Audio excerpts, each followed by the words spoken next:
भाई सारे भाइयों ने बिट्टू मोई की राम राम। आज हमारे साथ गन्नौर से ब्लॉक प्रधान वीरेंद्र पहल जी है।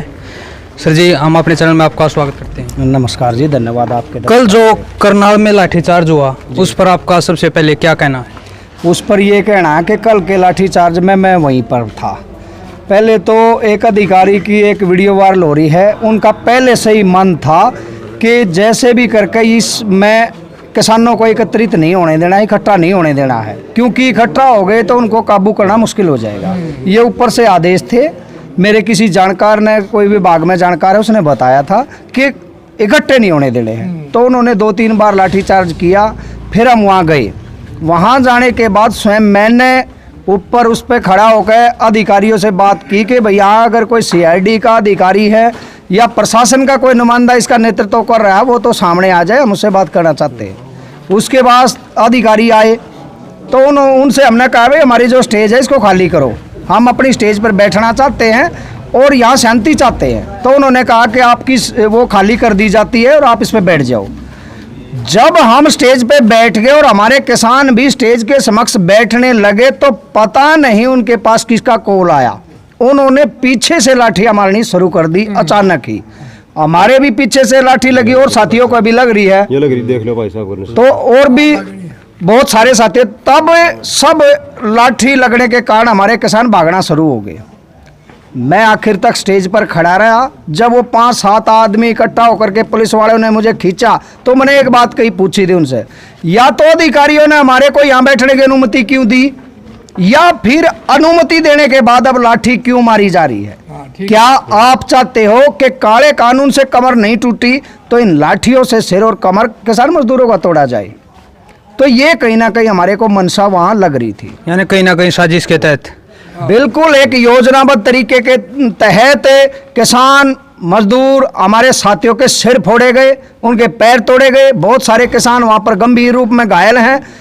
और कहीं ना कहीं सरकार की ये मंशा भी निकल करके आई है कि सरकार इस तरह की घटनाओं से इस हरियाणा प्रदेश के किसान और मजदूर, जिसने इसके निर्माण में सबसे ज़्यादा मेहनत करी है, उसको आवेश में लाना चाहती है, आक्रोश में लाना चाहती है, ताकि यहाँ की व्यवस्था खराब हो और हरियाणा प्रदेश का माहौल व्यवस्था खराब हो। इसको आगजनी की भेंट चढ़वाना चाहती है बीजेपी सरकार, जिसमें हमारे किसान मजदूर साथी, चाहे 600 साथियों की कुर्बानी की बात हो या भांति भांति प्रकार के इल्ज़ाम, खालिस्तानी माओवादी इस तरह के इल्ज़ाम की बात हो, या अलग अलग जगह पर लाठियां खाने की बात हो, उसके बावजूद भी शांति प्रिय तरीके से अपना संयम का परिचय दे रहे, क्योंकि हम नहीं चाहते हमारा बनाया हुआ प्रदेश और देश है इसको नुकसान पहुंचे। आप 5 तारीख की महापंचायत है यूपी के मुजफ्फरनगर में, वहाँ के लेकर आप गाँव में भारतीय किसान यूनियन लोगों को जागरूक कर रही है और आमंत्रण दे रही है जी। तो उसके प्रति आपका क्या कहना, उससे किसान आंदोलन पर क्या इफेक्ट पड़ेगा और क्या लगता है आपको यूपी चुनाव को लेकर? जो 5 तारीख की हमारी उत्तर प्रदेश के मुजफ्फरनगर के अंदर किसान मजदूर भाइयों की एक पंचायत का आयोजन हमने रखा है, ये सरकार कहीं ना कहीं ये लगने लगा है कि ये आंदोलन की भाषा नहीं समझ रही है। किसान मजदूर को इसने इतनी कुर्बानियां होने के बाद अभी तक गंभीर नहीं लिया है। तो सरकार पर प्रेशर बनाने के लिए और इस किसान मजदूर की ताकत दिखाने के लिए हम मुजफ्फरनगर से सरकार को ये संकेत देना चाहते हैं कि देश की बात हो या किसी प्रदेश की बात हो, किसान मजदूर को नजरअंदाज करके कोई भी पार्टी सत्ता में नहीं आ सकती है। मान ले भविष्य में अगर सरकार चेंज होती है और कोई दूसरी सरकार आती है तो उससे कैसे उम्मीद की जाए कि वे कानूनों को रद्द करेगी? उसके लिए क्या ब्लूप्रिंट है आपके पास?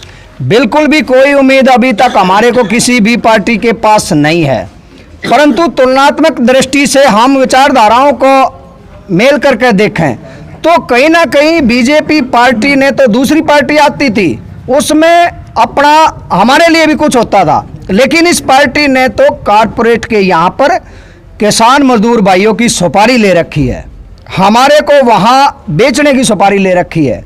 तो हम नहीं चाहते कि ये पार्टी आए, दूसरी पार्टी आएंगी। अभी ये एजेंडा तो नहीं है कौन सी आएगी, लेकिन हालात और परिस्थितियों को नियंत्रित में करने के लिए किसान मजदूर भाई को अभी भविष्य के ना ध्यान करते वर्तमान में बचाने के लिए इस सरकार को देश और प्रदेश से खदेड़ना अति आवश्यक है। 9 महीने से ज़्यादा समय, 700 से ज़्यादा शहादत, किसान आंदोलन को आज की स्थिति में कहाँ देखें? 9 महीने से लगातार आप ये देखिए, ना तो सरकार के षड्यंत्र के खिलाफ, बल्कि गर्मी की बात हो, बारिश की बात हो, सर्दी की बात हो और इस तरह से मारी गई लाठियों की बात हो, हम हर परिस्थिति से जूझते हुए संघर्ष कर रहे हैं लगातार इसी तरह से। और पहले से ज़्यादा आंदोलन में मजबूती आई है।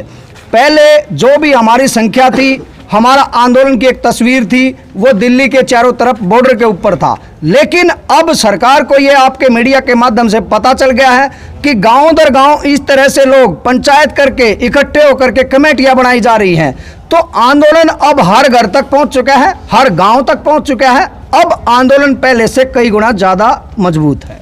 आप आखिरी क्या संदेश देना चाहोगे हमारे चैनल के माध्यम से किसानों को? हम सभी किसान भाइयों से ये कहना चाहेंगे कि जिन भाइयों ने इस आंदोलन में कुर्बानियां दी हैं, जिन माताओं के इकलौते लाल गए हैं, जिन बहनों के सुहाग गए हैं, उनकी पीड़ा का उत्तरदायित्व, भार, जिम्मेदारी हमारे कंधों पर ज़्यादा बढ़ गई है। और बहुत सारे ऐसे लोग हैं इस आंदोलन में अपना सब कुछ दांव पर लगा चुके हैं। तो अब हम किसी भी कीमत पर पीछे नहीं हट सकते हैं।